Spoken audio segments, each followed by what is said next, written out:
You got into the safety business because you wanted to protect people, but somewhere along the way, the job started controlling your time, your schedule, your priorities, even your income potential. What if the expertise you've built over the years in the field can give you something more? More freedom, more control, more ownership of your future. I'm Sheldon Primus, the author of 7 Steps to Starting a Profitable Safety Consulting Business and the host of the Safety Consultant Podcast, with more than 350 episodes helping safety professionals become consultants and grow their career. Consulting changed my life. In fact, I'm a full-time RVer, and one consulting contract paid for my home I live in today. Now, I help safety professionals build their own consulting practice through bi-weekly coaching calls, accountability, and personal guidance. But this program isn't for everyone. Start with the Consultant Readiness Audit at sheldon.coach. What if everything we thought we knew about safety was just interference? From the host of the Rated R Safety Show and the founder of Safety FM comes the complete Signal Transmission Trilogy, now available in one powerful edition. Safety, in my opinion, the book that started the conversation. Safety Mutation, where the boundaries of culture, systems, and belief begin to break. And now, Safety Transmission, the final piece of the signal. For the first time, all 3 books are together in one volume. The Signal Transmission Trilogy, Complete Edition. This isn't just about compliance. It's about consciousness. It's about decoding the way we think, lead, and live, inside and outside the system. Whether you've been following the signal since the beginning or you're just now tuning in, this is the version to own. Search Signal Trilogy on Amazon or visit safetyfm.com to get your copy now.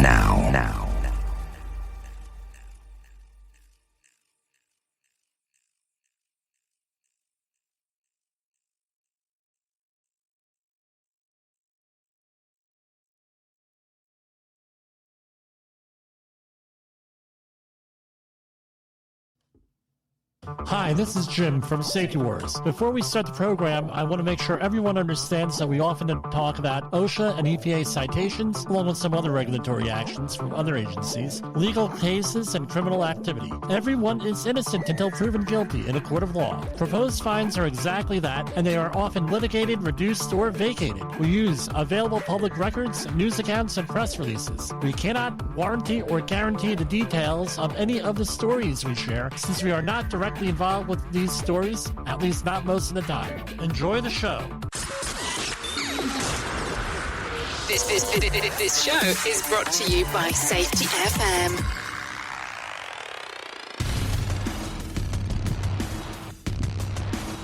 From far, how's that? From far within OSHA District 3, FEMA District 3. This is Safety Wars. How's everybody doing? And of course, EPA. Let's not forget about our friends over at the EPA. And we talk about environmental safety too. How's everybody doing out there tonight? Oh, yeah. What an exciting time to be alive. That's all I have to say. Yes. Very exciting time to be alive. Let me make sure I'm on.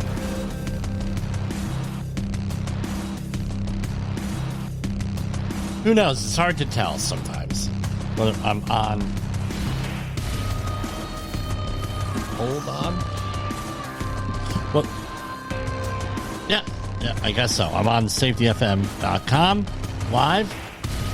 As I like to point out, Jay Allen and I are the only ones with live radio shows dedicated to safety, your safety, the national safety, and everything else. So, we got to go commercial break. We got something going on here. Hang on, everybody.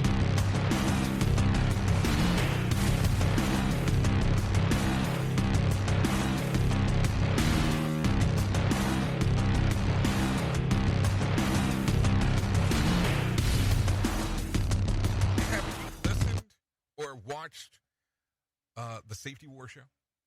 it does stream live on the radio and on the streamer-emers that we have. So if you have not taken a listen to Jim Posel and what the hell he's doing every evening with Safety Wars, I would strongly encourage you to take a view or take a listen, whichever option is available for you, and take a listen to what the hell he has going on. It will take some deep dives and some information that you might be interested in.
In an unpredictable world, one voice rises above the chaos. Meet Jim Posel, a seasoned safety expert who's navigated through some of the most dangerous scenarios, from anthrax, explosive cleanups, disasters, and numerous environmental cleanups, and lived to tell the tale. Now he's bringing his wealth of knowledge, insights, and experiences to you through Safety Wars. From workplace hazards to the hidden dangers in your own home, Jim covers it all with his engaging storytelling. Safety Wars isn't just a podcast, it's your guide to a safer world. Join Jim Posel and become part of the Safety Wars revolution. Available on Spotify, Apple Podcasts, YouTube, and wherever you get your podcasts and videos. Safety Wars. Your safety is our mission.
Sorry about that, everybody.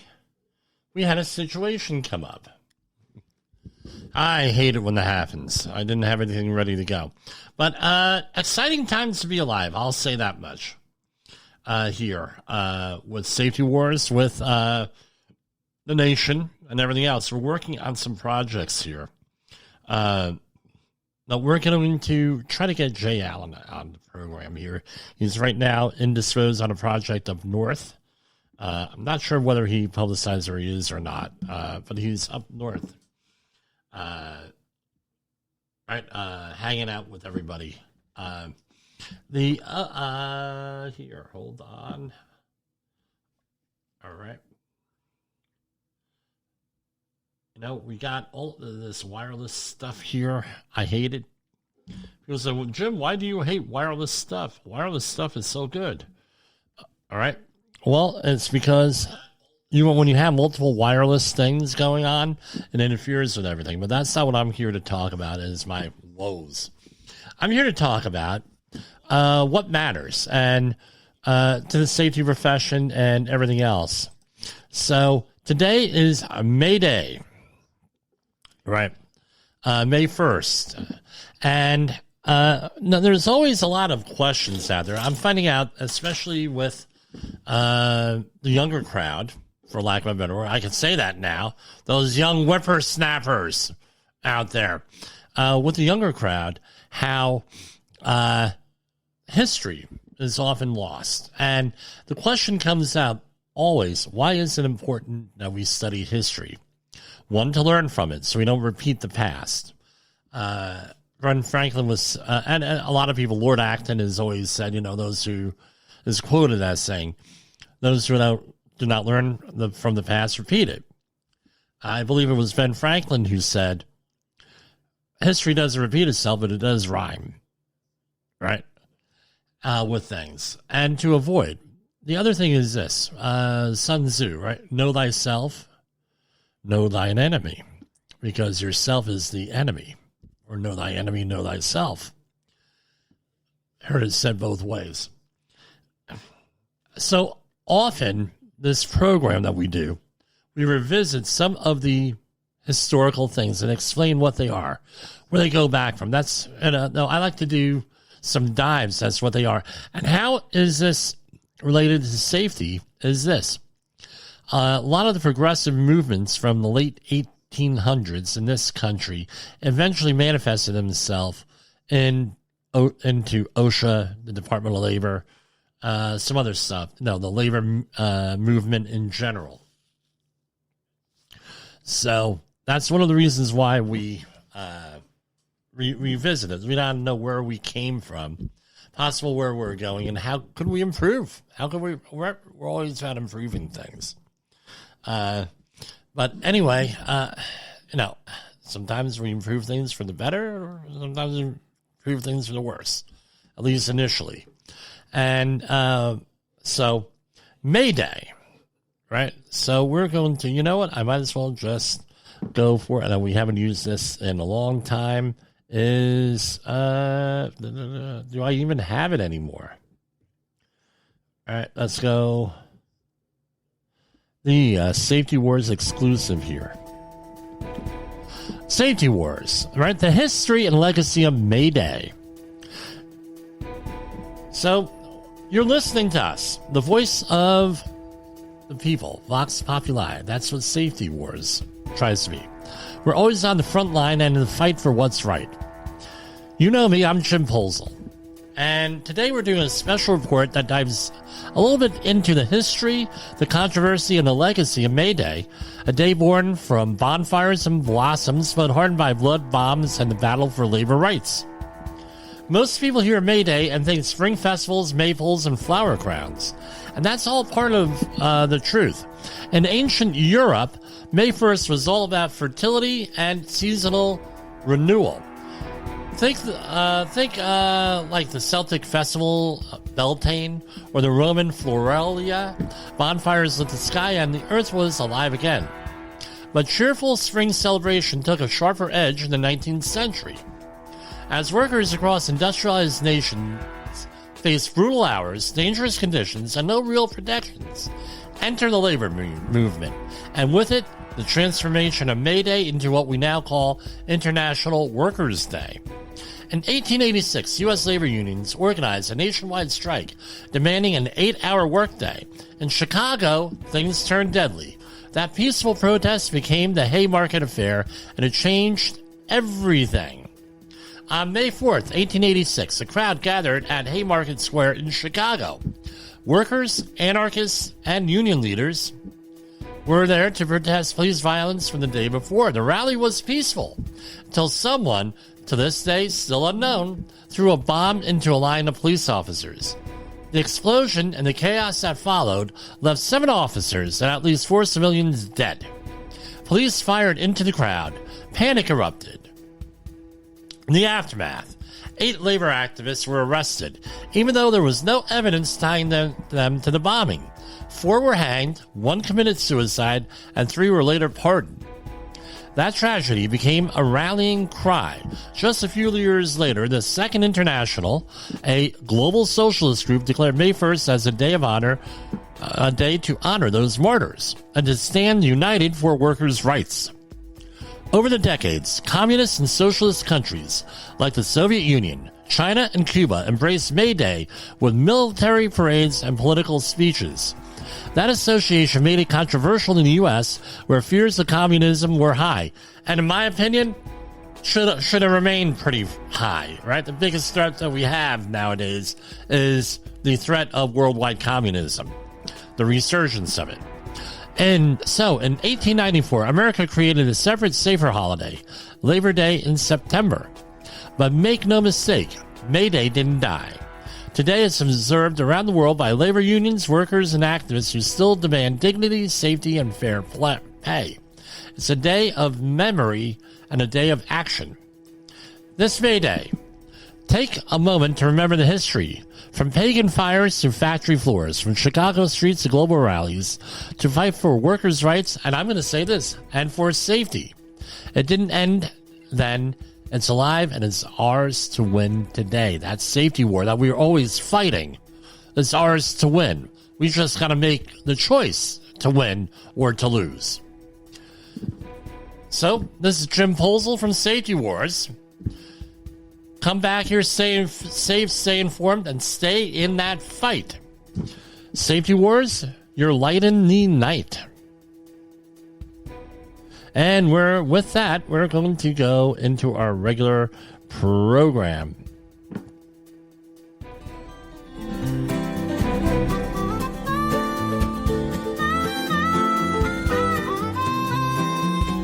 Come and listen to a story about a man named Jim. Safety's his game and the odds were looking grim. Workplace hazards everywhere, from ladders to machines. He took on the mission to make those places clean. Safety, that is. PPE. OSHA rules. Well, next thing you know, old Jim's in high demand, teaching folks safety from the mines to the land. Said we gotta keep them safe, make sure they know the score, about hazards and the dangers that they just can't ignore. Training, that is. Inspections, safety plans. So now they call him up. Safety Wars is here to stay, fighting the good fight, keeping dangers at bay. Tune in and learn with Jim, he's got the safety know-how. 'Cause Safety Wars is on, and we're starting right now.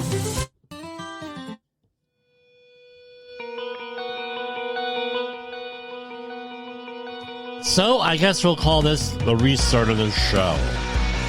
How's everybody doing there? We're listening to Falling. This is a royalty-free song.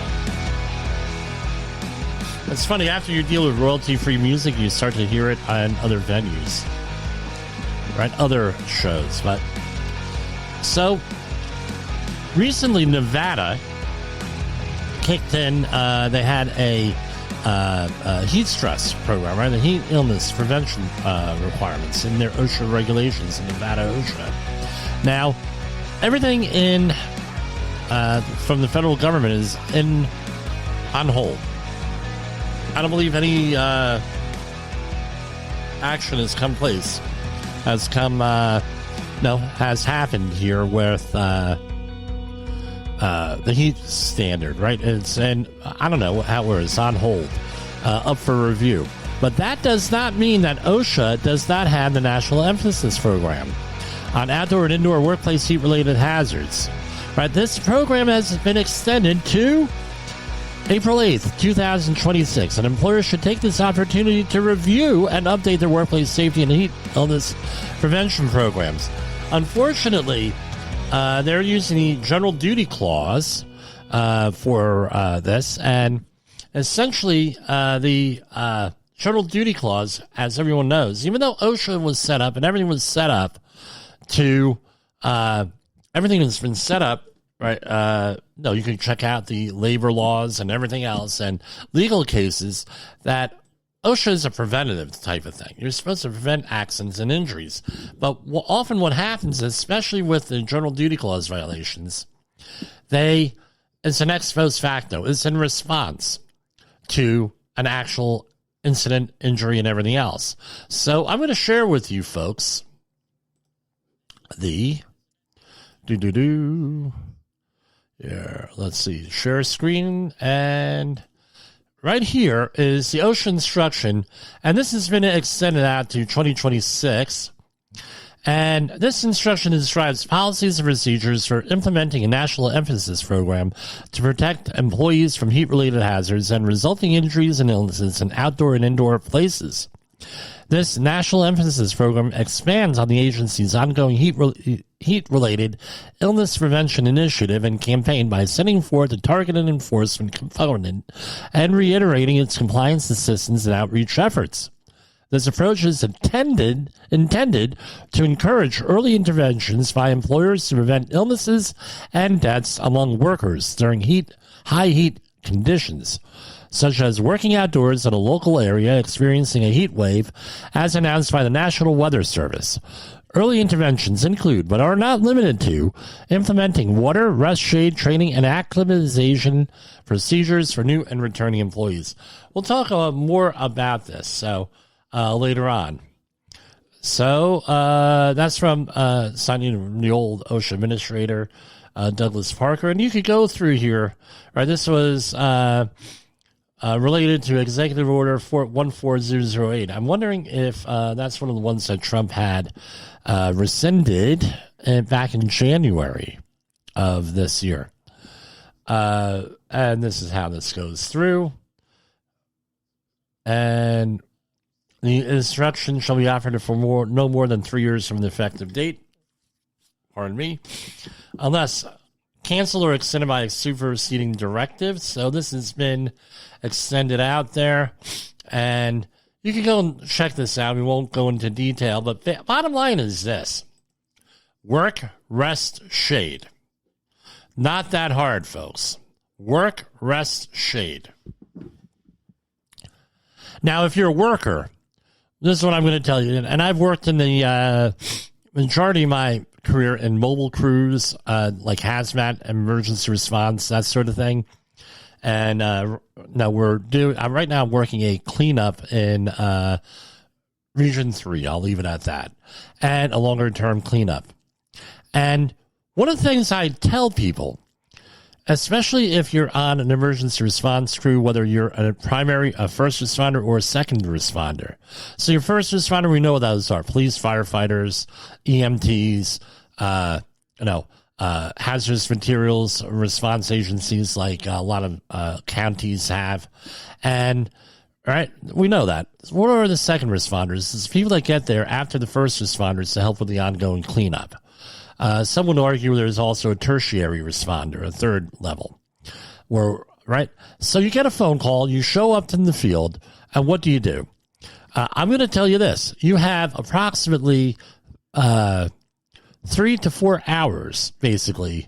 It's critical if you're in charge, if you're a safety person, to go out and make sure that they have enough water, Gatorade, or other sports drink. There's a lot of debate on that. Or appropriate ways to hydrate. Now, some of the larger cities and everything actually have cooling centers, mobile cooling centers, which is like a old school bus or a new school bus, for that matter, with air conditionings in it, so firefighters, emergency responders would cool off. But what do we end up doing in the other areas, right? They may have a van, they may have a trailer, they may have a mobile home, but more commonly what you see are vehicles, right, to cool off in. And that's usually what ends up on my job, because there's never a budget for anything proper out there to treat people like human freaking beings. So there's a trailer. So there's private cars or company vehicles with air conditioning on them. So if you haven't already, what do you need? You need water, right?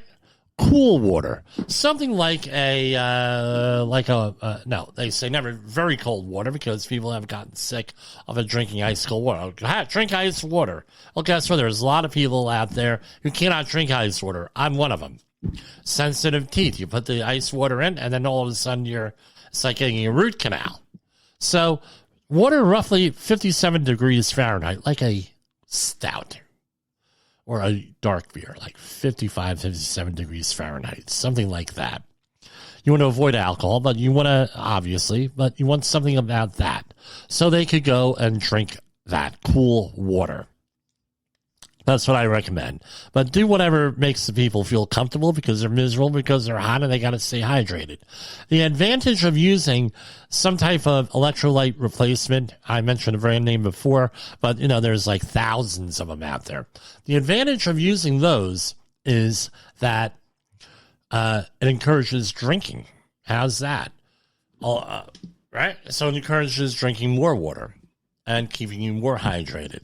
Now, what I'm told from medical professionals and from what I've read, water, your body can only absorb water and fluids at a certain level, right? And that level is something like 8 ounces every 20 minutes, which gives you the 24 ounces of an hour. But you can get into what is called a deficit, basically. So you may be drinking like drinking all this water, but that doesn't mean you're automatically hydrated, right? So what people often do is they go out and they drink like one container of water to 2 parts. One container of the sports drink to 2 parts water, whatever. But the point is that you got to drink.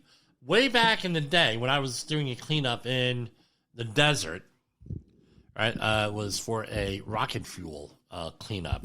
What we ended up doing was we would drink a bottle of water, right,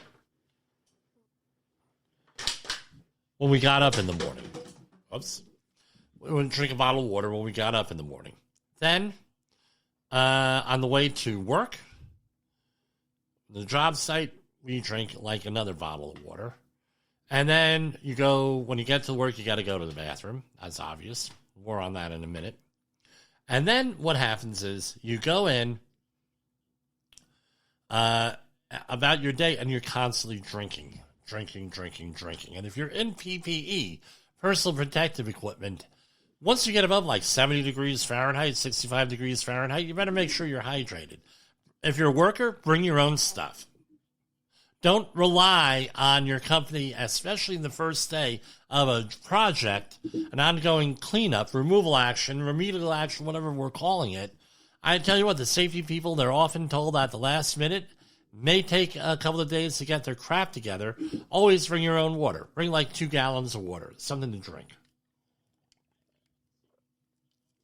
That way, right? That way, you're able to manage that better yourself. Because I tell you what, a lot of these companies, this is the last thing on their mind. Oh, they got this going on. They got to get equipment. They got to get people. They got to get this.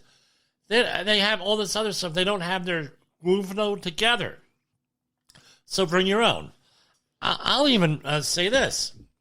When I've had office jobs out on these job projects, I always have a small cooler of water for me. Why? One is that I don't rely on anybody else there to give me water or anything else. But that's what it is. And with the more professional companies I've worked with, I mean, it's like the water is the first thing on the job. Let's get it. The first load of stuff coming to the job, we got water. But again, that's what you need to do. Now, what else is going on, right, with that? So now you're drinking. I mentioned the bathroom. So if your color of your pee matters. So if you're peeing, right, if it's clear, you're pretty good. Light yellow tinge, right? But but the thing is, let's remember, if you take vitamins, certain medications may change the color of your urine. But what happens is, It only happened to me one time, where you get so dehydrated you start peeing and it looks like brown.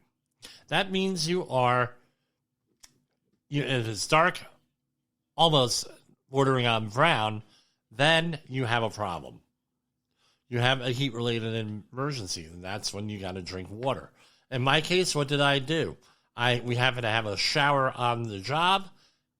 Guess what? Jumped right in the shower, turned on the cold water, and started drinking a lot of water in the shower. Right? I had bottled water with me. I started drinking.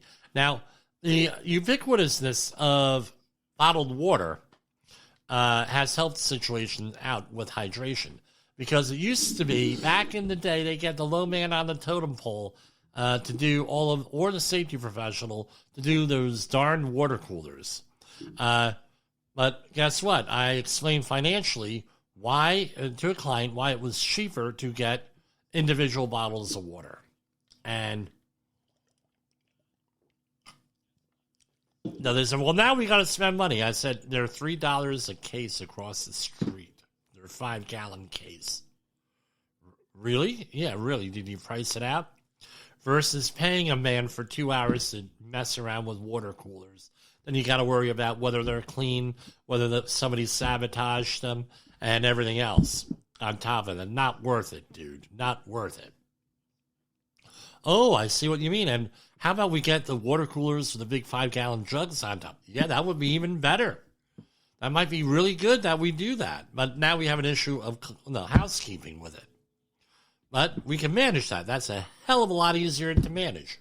And plus, we're doing housekeeping anyway. And we also had on sites where people would just go around and collect the bottles and then turn them in for deposit. So you had some people out there with a cottage industry. That was one of my colleagues. I mean, we used to laugh together with him, right? He used to collect all the bottles and cans on the job. He'd go around in his little buggy, and that's what he used for spending money, right? And part, he would get himself like lunch once a week with all the bottles. But he was also the guy, and I think I shared this story before. He would go out he'd go out at the beginning of every project, and and he wouldn't pack anything. He'd be flying somewhere. Didn't pack anything. He packed an overnight bag, basically. So he didn't have to pay for luggage. Didn't have to deal with luggage. Then what do you think happened? His first trip was either to some type of a thrift store or Walmart.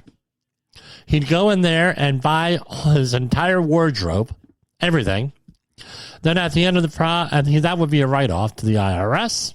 Then at the end of the project, what did he do with all that? He donated it.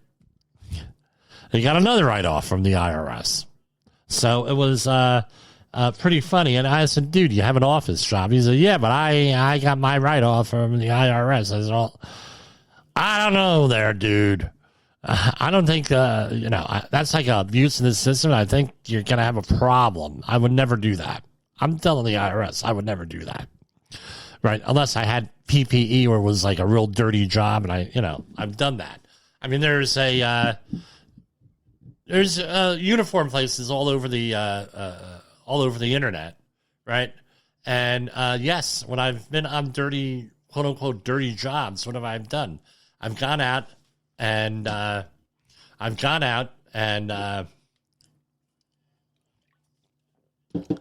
what's the word I'm looking for? I've gone to these places. I've gotten used uniforms, and it was a real dirty job. Let's say a mercury cleanup, or an asbestos cleanup, or a lead cleanup, where I knew that I'd get the stuff on me, or it's not stuff I wanted to. They didn't have a laundry service available on the project. I went out and bought like 10 shirts, 10 pairs of pants from the thrift store. I'm putting them on for just the exclusion zone, and then at the end of the job or the end of the day, chuck them. I've done that already. Put them in with the disposed PPE. That's what I've done. But now, how do we get on this anyway? I don't know. It's safety wars. We go all over the place on tangents. But again, another way to mitigate heat stress. What kind of clothes are you wearing? What color is your hard hat? Are you out there in this desert with a black hard hat so your mind will bake? Right? Your mind will break then once it bakes. But anyway, Or do you have a vented hard hat? What do you have? Or are you one of those guys that took like a hacksaw to the top of the hard hat shell to cut holes in it? Or like a spade drill right on it, right? I don't know, to make holes, but all this stuff. Now, this is the other thing you got to watch out for, especially in the refining industry. The refining industry has a tendency of getting Nomex and other materials, right? And they want dark color. Why? I'm asked multiple times. You're preaching heat stress and heat illness. What the hell are you doing getting dark navy blue Nomex? They make tan. They make lighter colors. They make this, they don't have to be thick and heavy, right? Like they don't have to be arc flash rated. You could get NFPA 2112 fire retardant clothing, and it's lighter. It's NFPA 2112. Well, we like the dark blue because the oil doesn't show up on it. Yeah, but you're giving people a freaking heat stroke. Explain that to me. Explain to me this. Well, we look good. Oh, well, yeah, you look good in the freaking coffin, too, right? I'm sure you're going to look good in the coffin. So, that's all I have to say. I went on a rant, right? I should have warned everybody on that. Now, the regular news. I'm going to go, let's go through this here. A lot of stuff going on. So, here we have Cal OSHA, and this is another problem that we have with OSHA regulations and with OSHA in general. It's not their fault. I'm going to say that. Not their fault. Congress, and you can go back and look at the debate in Congress to get the Occupational Safety and Health Act ratified to get it passed. There's a lot of debate. Do we assign criminal penalties to things? Other countries do. Generally speaking, anything in the Commonwealth, the UK, gets, right, Canada and all the, I think it's 27 other countries, all of them, have, criminal penalties. China, forget about it. They have the death penalty when they choose to use it here with this. But essentially, they don't have that. They give fines in some states like New York and Arizona. Santa Fe, New Mexico, the rust, right, situation. They do, right, convict people, but not so often, right? So 3 workers killed at San Leonardo Company. Cal OSHA has no power to shut it down. This is from Fox, KTVU.com. It's a Fox affiliate out west. And this is from San Leandro, California. 3 workers in the last 8 years have been killed at a family-owned metal scrap recycling business. And the San Leandro company has been fined for more than 60 safety violations as far back as the 1990s, possibly the worst safety record of any similar company in the past 10 years. But despite the deaths and injuries at the company, the state has no real power to shut it down. Inspectors with California's Occupational Safety and Health Administration, or Cal OSHA, have done their part by citing and finding the company. I'm not mentioning the company, but the company has regularly been able to appeal the violations and pay a lesser amount, as is their right under state law. So you have a sort of a perfect storm of understaffing of cuts and refunding employees, is a quote, refunding employers, including irresponsible employers, like this one, said Garrett Brown, a former field inspector at Cal OSHA, who personally cited the company 17 times during his career and how it has made a hobby of being an unofficial watchdog. So this is what and they have videos and everything else. Now, I'm going to tell you this. Metal recycling companies, I have audited them with that, and I've done it's been like, I walk in there, I see what's going on. Oh, you're that guy we hired from OSHA. No, I'm not from OSHA. I'm a private consultant. Oh, well, what do you think we're going to do here? What do you... what I think you're going to need to do is what's your safety plan? What safety plan? You think we enforce this? We're walking over this. We're doing this. We got moved all over the place. And then you know what happens? I said, well, have a nice day. I can't afford the liability here. and this has happened time and time again with metal recycling companies here with them, the three that I've done audits on or attempted to. And you just say, you know what, nice talking with you, and I'm heading on out. But basically, no, they have no authority, Cal OSHA. Now, this is the whole thing. California has the reputation of being a very left-wing state. Certain communities are not. Now, my question is this, with all of this. If there's such a left-wing state and the Democrats care so much about workers' safety right now, if they care so much about it, why the hell don't they strengthen the Occupational Safety and Health Act in California and put in criminal penalties? Why not? Maybe you're being lied to that one political party is more in favor of worker health and safety than the other. How's that? You have and I'm going to go to Wikipedia really quick. Let's throw it into AI here. What is the state assembly make up of California in 2025? Democrats or Republicans? Let's see what it says. So, searching the web. The California Assembly is controlled by the Democratic Party, which holds a supermajority. Out of 80 total seats, Democrats occupy 60, Republicans occupy 19, and there is one vacancy.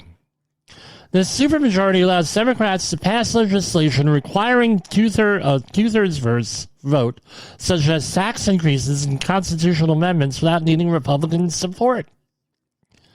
The current Speaker of the Assembly is Robert Rivas, a Democrat, and the Majority Leader is Cecilia Aguilar Curry, both Democrats. The Minority Leader is Republican. So the Assembly, the Democrats have a supermajority, and in the Senate, Democrats have a supermajority. And they have a Democratic governor. So if they're so liberal, if they're so concerned with worker rights, they're so concerned with workers' safety, why the hell is there not a criminal thing here? And it's the legislature's fault, is my point. Now, here's the other question. Where are the Republicans on this? Where are the Republicans on this situation? I think that's a fair question, because I tell you what, if it were me, I'd be there saying, well, why don't we co-opt this from the Democrats? So my point is both of them are at fault in the state of California. That's my thing. Both of them are at fault. That's why you got to watch out for yourself, and that, too, is part of the safety war. We're on a rant tonight. I think we're going to do an hour or two. We're just going to keep going again and again and again. All right. We got that done. How Nevada OSHA plans to enforce new heat regulations. We'll go back to that. New state regulations require Nevada employers to protect employer of workers from extreme heat went into a forceful effect on Tuesday, providing critical safeguards. And how are they going to do this? Under the new regulations, businesses must conduct a one-time analysis to determine if the majority of workers in certain categories face heat illness risks for more than 30 minutes of an hour. If so, employers must implement a written safety plan. Wow. So that's basically it under new regulations. So that's what they're going to do. So I think they're probably going to go like federal OSHA under targeted stuff. Now, today I got a whole bunch of credentials from the state that were issued in New York. That's the Region 2 OSHA outreach. Basically, where is it? It's in Rutgers University in Somerset. One of their many satellite campuses. The other one is in Buffalo. And there's another one, it escapes me where the other outreach center is. And whenever I see something from New York, from the New York area, I double check to make sure it's a legitimate credential. Why? Well, I actually know, like in the beginning, the intro says, I'm not usually part of this story, right? I'm not usually part of it. But here we go. This is from the Brooklyn Daily Eagle. Brooklyn man sentenced to 6 months in jail for making and selling fake OSHA and buildings department safety cards. Now, how am I part of this story? I actually went to one of my recertification classes for construction safety training with this guy. Brooklyn District Attorney Eric Gonzalez, together with the New York City Department of Investigation Commissioner Joycelyn Stauber, announced that the owner of a Brooklyn company that is supposed to provide job site safety training and certification has been sentenced to 6 months in jail for making and selling dozens of fake safety cards to OSHA construction workers who never received the required training. So, going on, I won't mention his name, but, it's very easy to fall into this trap. I mean, there was one company. How do you know? Well, you look on the back of the card, there's a QR code. Scan that QR code if you're a safety professional and find out if that is right. That's a one leading indicator, whether the card is issued correctly. The other thing is where you get these people that are like all confused. I mean, I've had this. Well, and I've reported it also, where it was obvious. Since when, this is one of the typical ones, since when is there a 6-foot fall protection rule in construction? So you're 30-hour trained, right? That's like 3 hours of fall protection training in there. Yeah? They didn't mention at any time that there was a 6-foot fall protection rule. Didn't say it. No. I said, well, the answer is since 1998, in case you're wondering. You can look that up.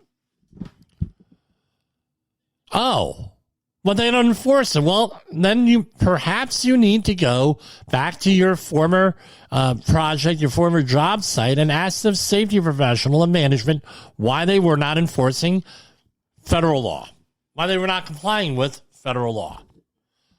But here, we comply with federal law the best we can. It's like, really? Yeah, really. Now, since I had it in the title, and, I'm going to do this on hour one, I'm going to do a share screen here, and we're going to continue with some of the other stuff here. OSHA news, EPA news. Yeah, we got to get to EPA news. This has been very controversial. It's so controversial, you try to Google it I've tried to Google it from multiple computers and put it in different. That doesn't even come up. What am I talking about? whitehouse.gov/wire. So this has been all over Drudge. And I got a text from someone. Jimmy, go on over to Drudge. Holy Gwuvno, you wouldn't believe what's going on. And this is what I see. The president, right? And in the bigger picture, right? Let's go back. VOA News, Voice of America News, is no more, basically. I think they have to pay the people, like the golden handcuffs sort of thing. They're still employed. But it doesn't really exist. VOA News, it's still from, I believe it's March 15th on there. No, never been updated, something like that. And then the White House comes out, the White House Wire. President Trump establishes a new Religious Liberty Commission. And if you look at this, I've argued for this for many, many, many years. Back before Safety Wars, we had the American Environmentalist newsletter that I had for several years. It was a website before social media where we went into environmental news and what we're talking about here, except we have posts, right? And I have always argued you need something simple. You can't, you go on these news websites. Yeah, they look beautiful. They got this going. They got this going. They got this going. What you need is a simple website like Drudge.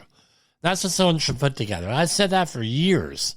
Well, there's been other things, but now President went and did it. I don't take any credit for that.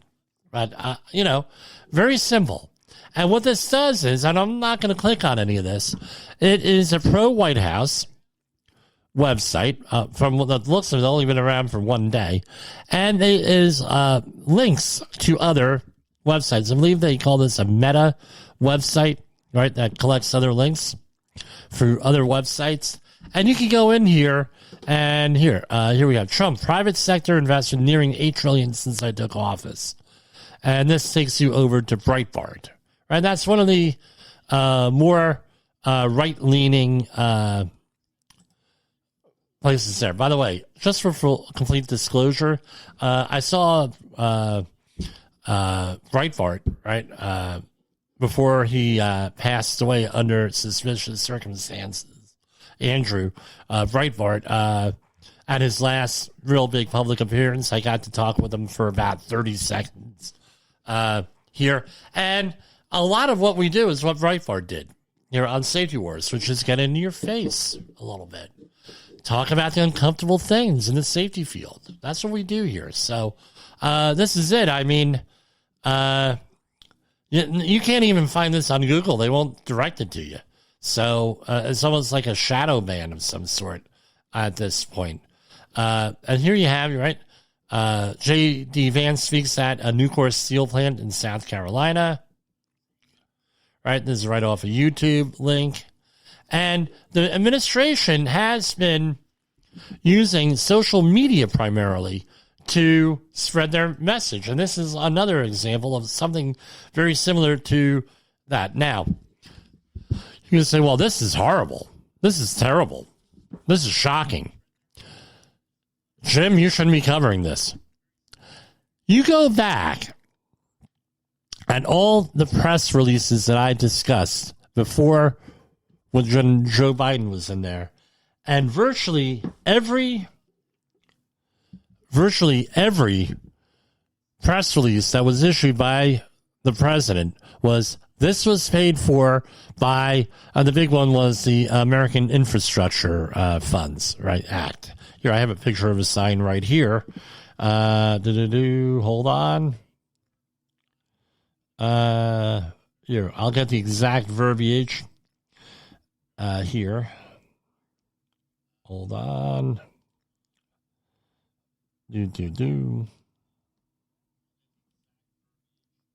Hold on, everybody. Here, what was the verbiage?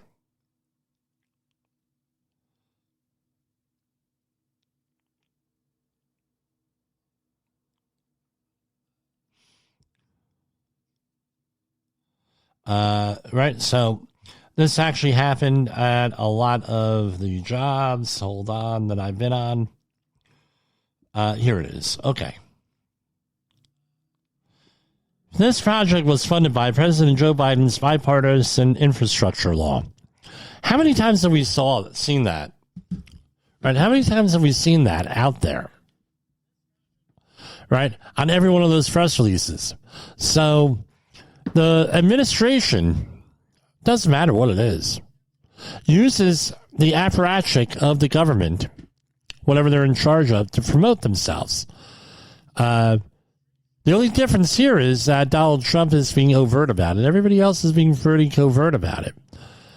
That's one of the reasons the excuses for VOA News was shut down, was because it was they printed some stories or had produced some stories that were anti-Trump. Right? And for whatever, that's what the story is. But as I will point out, I can point out the press releases from all these agencies going back from time immemorial, that, where they were promoting the administration's agenda. So the fact that Trump is doing it overtly versus the other ones, like in the, on the way down low, right? really no difference to me, because if you're paying attention, this is what it is. The other, this is no big surprise. And with this, I'm not one bit surprised. So that this happened, I'm not shocked, and do I have a problem with it? And that is, I really not really. I mean, I expected this. Now, what's right, and there's a little bit of history to this. Up until, and I forget the name of the law, I think it was DARPA, right? Up until the 2012, 2013, it was against the law for you to even access any of these. VOA is one of them. That was meant for foreign consumption, VOA. And it was against the law for the government to propagandize the American public. Once that law went by the wayside, guess what? The floodgates open. Then we find out all along. We've been being manipulated all along. All through the 90s. And if you recall, the anti-smoking campaign was kicked off at Woodbridge High School in Woodbridge, New Jersey. I would have to look at the exact date. It was when Clinton was in. The principal lived right down the block from me, Principal Bell, and his daughter was predominantly featured on the News Tribune those days, where Clinton was up the block promoting the anti-smoking campaign. This is about 93, 94, 95, in that range. Then it finds out that the government was paying Hollywood to put anti-smoking messages into the programs. This has been happening for a long time. Again, I'm sure if we looked not that hard, we'd find this stuff. So the government putting things into the news and into culture, not exactly a news story here. It may be shocked. People may be shocked, but I'm not really shocked. Now, I had mentioned this before here. So there's some more news here. So we covered extensively, and as pointed out as from Coast to Coast host Ian Punnett, rest in peace, Ian. We're like one of the only shows to talk about the Rust accidental death of cinematographer Helena Hutchins. And right in depth, we went through the whole accident investigation and everything here on air a couple of times. Well, the movie was finally released. And here we have one of the reviews is from the Daily Beast, story by Nick Shager. I plan on seeing the movie because they piqued my interest here. Rust will forever be defined by the tragic 2021 accidental death of its cinematographer Helena Hutchins, and questions about the prudence of completing the feature are only exacerbated by the finished product. Writer-director Joel Souza's run-of-the-mill Western is far less gripping than real-life drama that played out on the nightly news and Safety Wars. I added that one. Regarding star producer Alec Baldwin alleged responsibility for the fatal mishap. Charges which were ultimately dropped and dismissed, rehashing cliches with formal polish but little novelty. This odor is a dour affair. This odor is a dour affair. I don't even know what the hell odor is. This odor is a dour affair made all the grimmer by the fact that there isn't a second of its 139 minutes that isn't colored in some way by the on-set shooting that made it notable and notorious in the first place. It's impossible to watch Rust, which is in theaters on video on demand, VOD, May 2nd, and avoid thinking about Hutchins' unnecessary demise, for which armorer Henniker Terrence Reed was convicted and her boss, plea bargained. And not helping matters is that its action repeatedly, if it unintentionally, invokes it. Whether it's the talk about a cursed firearm that begets misfortune and misery, or Baldwin's protagonist's music, some things in this life you can't get back, I reckon, echoes about. And it goes on and on and on and on here. Let me explain something, right? My wife's cousin, I have the interview. I've got to put it up there. It's too painful not to. The great John Hugh McKnight. When we talked about this, the Rust shooting, right? Because he was a noted stuntman in Hollywood for many years. If you're familiar, if you ever saw the movie with Speed with Keanu Reeves and Sandra Bullock when they jumped the bus, that was him. He was the coordinator on that. So funding just doesn't appear out of thin air on any of these projects. Somebody has to sign for the funding. Somebody has to get the funding. Someone has to go through all the things that you need to do to get the funding done, right? Right.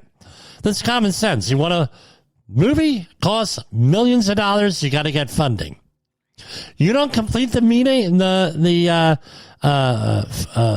project, you don't complete it, you got a problem. You got a major freaking problem because somebody's going to have to pay back that money. The bank wants their money back.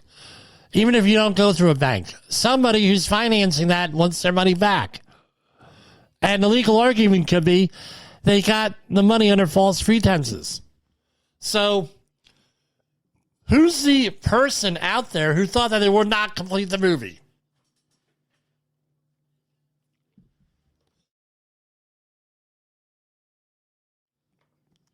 Pardon me. You don't think that they weren't going to get their money back? Really? Are we that stupid out there? You never bought anything? And I'm not picking on the author here on this article. This is on everywhere. I can't believe that he made the movie. I can't believe that he finished the movie. I can't believe blah, blah, blah, blah. What I find noted is that, according to what I've read, they packed up all their crap out of Santa Fe, New Mexico, and moved it like up north to Montana where there is no state OSHA. Right? Because then they can't really, well, what are you going to do? You're out of their jurisdiction. There are no repeat, kind of hard to get a repeat thing when it's not in the state there, a repeat violation. I'll check it out. I'll see, what this is. Something else here, right?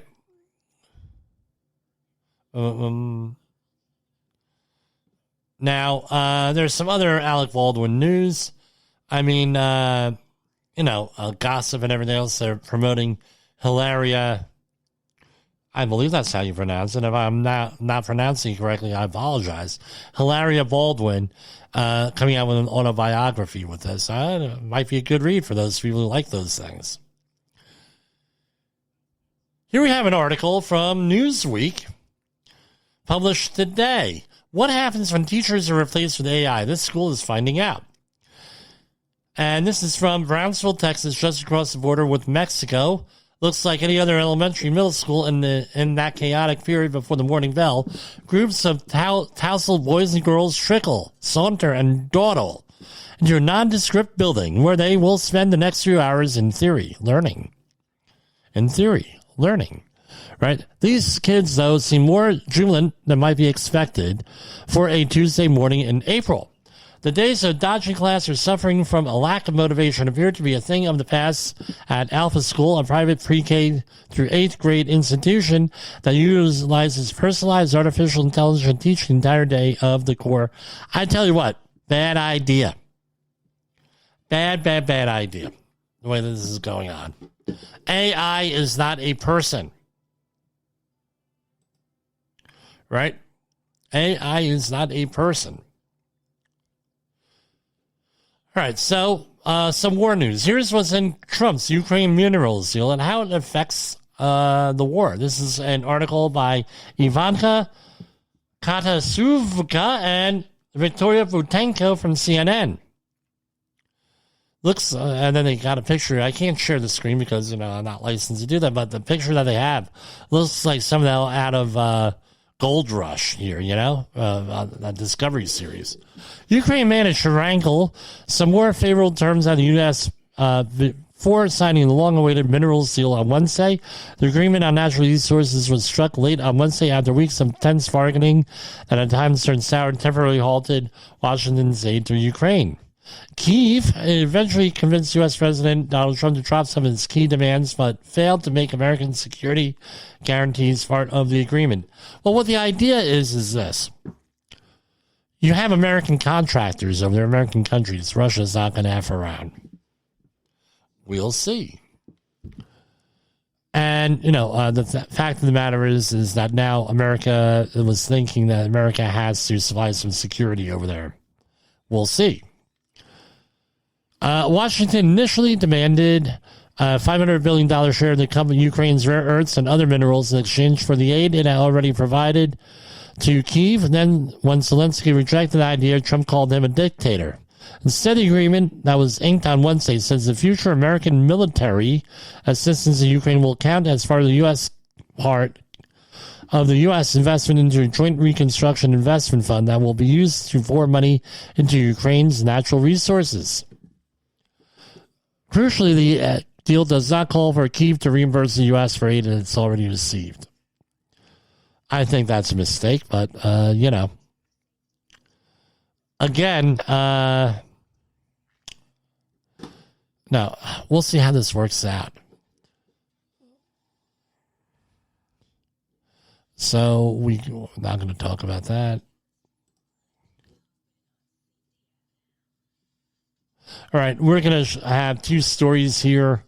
You know what? Let's hold off on those till tomorrow's program here with everything here. So that's what I got tonight for Safety Wars. For Safety Wars, it's Jim Posel. I look forward to seeing you or hearing from you or doing something with you tomorrow. The views and opinions expressed on this podcast are those of the host and its guest and do not necessarily reflect the official policy or position of the company. Examples of analysis discussed within this podcast are only examples. They should not be utilized in the real world as the only solution available, as they are based only on very limited and dated open source information. Assumptions made within this analysis are not reflective of the position of the company. No part of this podcast may be reproduced, stored in a retrieval system, or transmitted in any form or by any means, mechanical, electronic, recording, or otherwise, without prior written permission of the creator of the podcast, Jay Allen.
You got into the safety business because you wanted to protect people, but somewhere along the way, the job started controlling your time, your schedule, your priorities, even your income potential.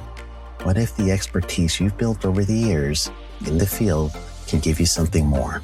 More freedom, more control, more ownership of your future. I'm Sheldon Primus, the author of 7 Steps to Starting a Profitable Safety Consulting Business and the host of the Safety Consultant Podcast, with more than 350 episodes helping safety professionals become consultants and grow their career. Consulting changed my life. In fact, I'm a full-time RVer, and one consulting contract paid for my home I live in today. Now, I help safety professionals build their own consulting practice through bi-weekly coaching calls, accountability, and personal guidance. But this program isn't for everyone. Start with the Consultant Readiness Audit at sheldon.coach. What if everything we thought we knew about safety was just interference? From the host of the Rated R Safety Show and the founder of Safety FM comes the complete Signal Transmission Trilogy, now available in one powerful edition. Safety, in my opinion, the book that started the conversation. Safety Mutation, where the boundaries of culture, systems, and belief begin to break. And now, Safety Transmission, the final piece of the signal. For the first time, all three books are together in one volume. The Signal Transmission Trilogy, Complete Edition. This isn't just about compliance. It's about consciousness. It's about decoding the way we think, lead, and live, inside and outside the system. Whether you've been following the signal since the beginning or you're just now tuning in, this is the version to own. Search Signal Trilogy on Amazon or visit safetyfm.com to get your copy now.